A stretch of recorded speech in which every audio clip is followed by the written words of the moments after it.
Hello' everyone, আশা কৰোঁ সকলো ভালে আছে। আজি আপোনালোকলৈ এটা নতুন ভিডিঅ' লৈ আহিছোঁ। যদি ভিডিঅ'টো চাই ভাল লাগে তেতিয়াহ'লে লাইক, কমেণ্ট, শ্বেয়াৰ লগতে ছাবস্ক্ৰাইব কৰি দিব চেনেলটো। আহক এতিয়া ভিডিঅ'টো ষ্টাৰ্ট কৰোঁ। এইটো স্প্লিট AC 1.5 টনৰ হয়। এইটোৰ H11 এৰৰ আহিছিল। এইটোৰ প্ৰব্লেম হৈছে আউটডোৰ কমিউনিকেশ্যন এৰৰ। এইটোত মই আউটডোৰ PCB অৰ্ডাৰ দিছিলোঁ। আউটডোৰ PCB আহি পালে। এতিয়া মই আউটডোৰ PCB চেঞ্জ কৰিম। ভিডিঅ'টো শেষলৈ চাব। আউটডোৰ ইউনিটৰ মই ঢাকনিটো খুলি ল'লোঁ।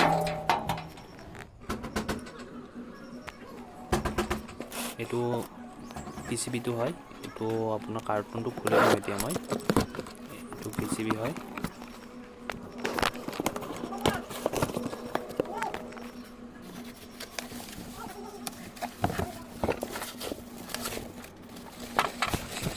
আউটডোৰ ইউনিটৰ PCBটো মই খুলি দেখিলোঁ। আউটডোৰ PCBটো একেবাৰে জ্বলি বৰবাদ হৈ গৈছে।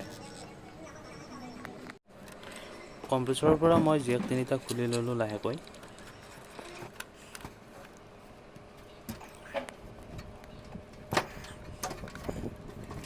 মেচিনত লাগি থকা PCBটো মই ভালদৰে খুলি ল'লোঁ।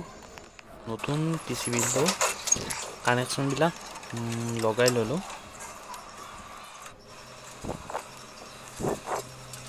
নতুন PCBটো ভালকৈ বহাই দিলোঁ। এতিয়া যেনেকৈ আছিল তেনেকৈ বহাই দিলোঁ।